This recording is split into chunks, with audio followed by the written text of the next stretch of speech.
Hello everyone, welcome to my channel. This is Chetan. ನಾನು ಇವತ್ತು P G C T M B A M C A ಸಿಲೆಬಸ್ನ discuss ಮಾಡ್ತಾ ಇದ್ದೀನಿ. P G C T M B A M C A ಸಿಲೆಬಸ್ನಲ್ಲಿ ಯಾವುದೆಲ್ಲ ಸಬ್ಜೆಕ್ಟ್ಸ್ಗಳು ಬರುತ್ತೆ, ಯಾವುದಕ್ಕೆ ಎಷ್ಟು ಮಾರ್ಕ್ಸ್ ವೆಯ್ಟೇಜ್ ಇದೆ, ಆ್ಯಂಡ್ ಯಾವುದಕ್ಕೆ ನೀವು ಪ್ರಿಯಾರಿಟಿ ಕೊಟ್ಟು ಓದಬೇಕಾಗತ್ತೆ. So upcoming 27 P G C ಟಿನಲ್ಲಿ ಒಳ್ಳೆ ರ್ಯಾಂಕ್ ಪಡ್ಕೊಳ್ಳೋದು ಹೇಗೆ ಅಂತ ಈ ವಿಡಿಯೋನಲ್ಲಿ ತಿಳಿಸ್ಕೊಡ್ತಾ ಇದ್ದೀನಿ. ಸೊ ಈ ವಿಡಿಯೋನ ಮೊದಲಿಂದ ಕೊನೆವರೆಗೂ ವಾಚ್ ಮಾಡ್ತಾ ಹೋಗಿ, ಹಾಗೂ ನಿಮ್ಮ ಫ್ರೆಂಡ್ಸ್ಗೆ ಶೇರ್ ಮಾಡಿ. ಈ ವಿಡಿಯೋಯಿಂದ ಸಿಲೆಬಸ್ ಬಗ್ಗೆ ಒಂದಷ್ಟು ಐಡಿಯಾ ನಿಮಗೆ ಸಿಗಬಹುದು. ಸೊ ಮೊದಲನೇದಾಗಿ ಎಮ್ ಬಿ ಎ ಮತ್ತು ಎಮ್ ಸಿ ಎ ಸಿಲೆಬಸ್ ಎರಡೂ ಇಲ್ಲೇ ಡಿಸ್ಪ್ಲೇ ಆಗಿದೆ. ಫಸ್ಟ್ ನಾನು ಎಮ್ ಬಿ ಎನ ಡಿಸ್ಕಸ್ ಮಾಡ್ತೀನಿ. ಸೊ ಲೇಟರ್ ಆನ್ ನಾನು ಎಮ್ ಸಿ ಎ ಸಿಲೆಬಸ್ನ ನೋಡೋಣ. ಸೊ ಫಸ್ಟ್ ಎಮ್ ಬಿ ಎನಲ್ಲಿ analytical ability and logical reasoning ಅಂತ ಒಂದು ಸಬ್ಜೆಕ್ಟ್ ಇದೆ. ನೆಕ್ಸ್ಟ್ ಕ್ವಾಂಟಿಟೇಟಿವ್ ಅನಾಲಿಸಿಸ್, ಇದನ್ನು ಸಮ್ಟೈಮ್ಸ್ ಕ್ವಾಂಟಿಟೇಟಿವ್ ಆಪ್ಟಿಟ್ಯೂಡ್ ಅಂತಲೂ ಕರೀತಾರೆ. Third one is computer awareness, fourth one is English language, fifth one is general knowledge. ಈ 5 ಸಬ್ಜೆಕ್ಟ್ಸ್ಗಳು M B A P G C ಟಿನಲ್ಲಿ ಕೇಳ್ತಾರೆ. So M C A P G C ಟಿನಲ್ಲಿ ನೋಡೋದಾದರೆ first one is mathematics, second one is analytical ability and logical reasoning ಅಂತ ಕೊಟ್ಟಿದ್ದಾರೆ. But ಇದರಲ್ಲಿ ನಮಗೆ ಕ್ವಾಂಟಿಟೇಟಿವ್ ಆಪ್ಟಿಟ್ಯೂಡ್ ಕೂಡ ಇನ್ಕ್ಲೂಡ್ ಆಗಿರುತ್ತೆ. ಸೊ ಸಿಲೆಬಸಲ್ಲೆಲ್ಲೂ ಮೆನ್ಷನ್ ಮಾಡಿಲ್ಲ, ಬಟ್ ಪ್ರೀವಿಯಸ್ ಪೇಪರ್ನ ನೋಡೋದಾದರೆ ಕ್ವಾಂಟಿಟೇಟಿವ್ ಆಪ್ಟಿಟ್ಯೂಡ್ ಕ್ವಶನ್ಸ್ಗಳು ಕೇಳಿದ್ದಾರೆ. ಸೊ ಹಾಗಾಗಿ ಅದನ್ನು ನೀವು ಫೋಕಸ್ ಮಾಡಬೇಕಾಗತ್ತೆ. So third one is computer awareness, fourth one is general awareness, fifth one is general English. ಈ 5 ಸಬ್ಜೆಕ್ಟ್ಸ್ಗಳು M C A P G C T ಪೇಪರ್ನಲ್ಲಿ ಇರುತ್ತೆ. ಸೊ ಈಗ ನಮಗೆ ಯಾವುದರಿಂದ ಎಷ್ಟು ಮಾರ್ಕ್ಸ್ ಬರುತ್ತೆ ಅಂತ ತಿಳ್ಕೊಳ್ಳೋಣ. ಸೊ ಫಸ್ಟ್ ನಾವು ಎಮ್ ಬಿ ಎನ ನೋಡೋದಾದರೆ ಅನಲಿಟಿಕಲ್ ಎಬಿಲಿಟಿ ಆ್ಯಂಡ್ ಲಾಜಿಕಲ್ ರೀಸನಿಂಗಿಂದ ಆರ್ಡ್ಲಿ ನಮಗೆ 20 ಮಾರ್ಕ್ಸ್ ಎಕ್ಸ್ಪೆಕ್ಟ್ ಮಾಡ್ಬೋದು. ಸಮ್ಟೈಮ್ಸ್ ಇದಕ್ಕಿಂತ ಜಾಸ್ತಿ ಕೇಳಿದ್ದಾರೆ, ಸಮ್ಟೈಮ್ಸ್ ಇದಕ್ಕಿಂತ ಕಡಿಮೆ ಕೇಳಿದ್ದಾರೆ. Last year paper was different. So ನಾವು 2024 ಮತ್ತು 25 ಎರಡೂ ಪೇಪರ್ನ ನೋಡೋದಾದರೆ ಆ್ಯಂಡ್ ಲಾಸ್ಟ್ ಇಯರ್ ಪೇಪರ್ನು ಕನ್ಸಿಡ್ರೇಷನ್ಗೆ ತೊಗೊಳ್ಳೋದಾದರೆ ಅರೌಂಡ್ ನಾವು 20 ಮಾರ್ಕ್ಸ್ನ ಎಕ್ಸ್ಪೆಕ್ಟ್ ಮಾಡ್ಬೋದು. ಸೊ ನೆಕ್ಸ್ಟ್ ಕ್ವಾಂಟಿಟೇಟಿವ್ ಅನಾಲಿಸಿಸ್, ಇದು ಸಹ 20 ಮಾರ್ಕ್ಸ್ ಎಕ್ಸ್ಪೆಕ್ಟ್ ಮಾಡ್ಬೋದು ಪ್ರೀವಿಯಸ್ ಪೇಪರ್ನ ಅನಲೈಸ್ ಮಾಡೋದಾದರೆ.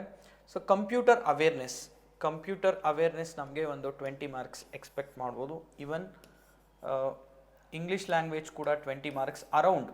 ಎಕ್ಸಾಕ್ಟ್ಲಿ ಅಂತ ಹೇಳಲಿಕ್ಕಾಗಲ್ಲ, ಕೆಲವೊಂದು ಟೈಮ್ಸ್ ಡಿಫರ್ ಆಗಿದೆ.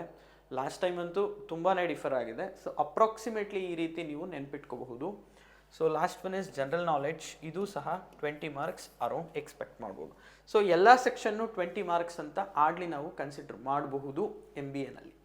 ಎಮ್ ಸಿ ಎನಲ್ಲಿ ನೋಡೋದಾದರೆ ಮ್ಯಾಥಮೆಟಿಕ್ಸ್ ನಮಗೆ 25 ಮಾರ್ಕ್ಸ್ವರೆಗೂ ಕೇಳ್ತಿದ್ದಾರೆ. ಸಮ್ಟೈಮ್ಸ್ ಇನ್ನೂ ಒಂದು 2-3 ಮಾರ್ಕ್ಸ್ ಹೆಚ್ಚು ಕಡಿಮೆ ಆಗಿರ್ಬೋದು.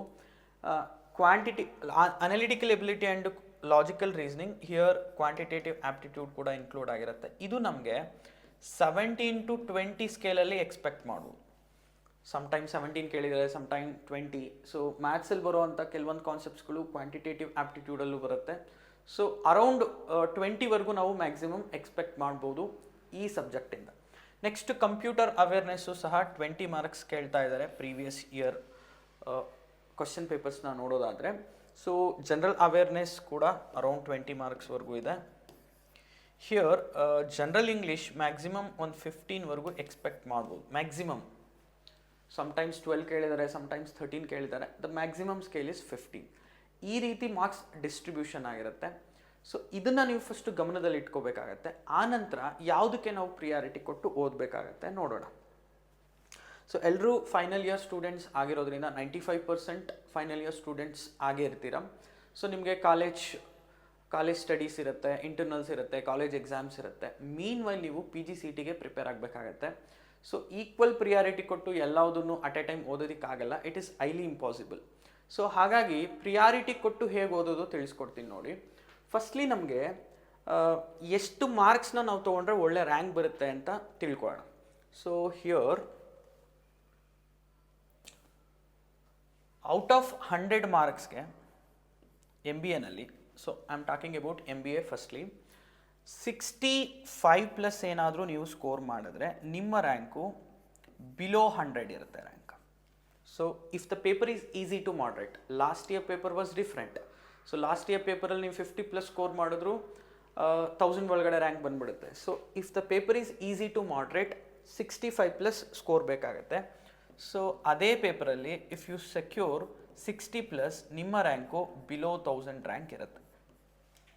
ಸೊ ಇದನ್ನು ನೀವು ಗಮನದಲ್ಲಿ ಇಟ್ಕೋಬೇಕಾಗತ್ತೆ. ಈವನ್ ಎಮ್ ಸಿ ಎನಲ್ಲೂ ಸಹ ಔಟ್ ಆಫ್ 100 65+ ಏನಾದರೂ ನೀವು ಸ್ಕೋರ್ ಮಾಡಿದ್ರೆ ನಿಮ್ಮ ರ್ಯಾಂಕು ಬಿಲೋ 100 ಇರುತ್ತೆ, ಡೆಫಿನೆಟ್ಲಿ ಬಿಲೋ 100 ಇರುತ್ತೆ. ಇಫ್ ಯು ಸೆಕ್ಯೂರ್ 58+, ನಾನು ಅರೌಂಡ್ ಒಂದು 60 ಅಂತ ಬರಿತಾ ಇದ್ದೀನಿ. 60+ ಸ್ಕೋರ್ ಮಾಡಿದ್ರೆ ಗ್ಯಾರಂಟಿಯಾಗಿ ನಿಮ್ಮ ರ್ಯಾಂಕು ಬಿಲೋ 1000 ಇರುತ್ತೆ. ಯಾಕಂದರೆ 2025ಅಲ್ಲಿ so one of our academy members 63 score ಮಾಡಿದ್ದಾರೆ, ಅವರ ರ್ಯಾಂಕು 36 ಇದೆ. ಸೊ ಹಾಗಾಗಿ ಈ ಸ್ಕೋರ್ನ ನೀವು ಸೆಕ್ಯೂರ್ ಮಾಡಿದ್ರೆ is the paper is easy to moderate. ನಿಮ್ಮ ರ್ಯಾಂಕ್ಗಳು 65+ ಮಾಡಿದ್ರೆ 100 ಬಿಲೋ ಬರುತ್ತೆ. ಇಫ್ ಯು ಸೆಕ್ಯೂರ್ 60+ 1000 ಬಿಲೋ ಬರುತ್ತೆ. ಸೊ ಈ ಮಾರ್ಕ್ಸ್ನ ನೀವು ಗಮನದಲ್ಲಿ ಇಟ್ಕೊಂಡು ಯಾವುದಕ್ಕೆ ಎಷ್ಟು ಪ್ರಿಯಾರಿಟಿ ಕೊಡಬೇಕು ನೋಡೋಣ.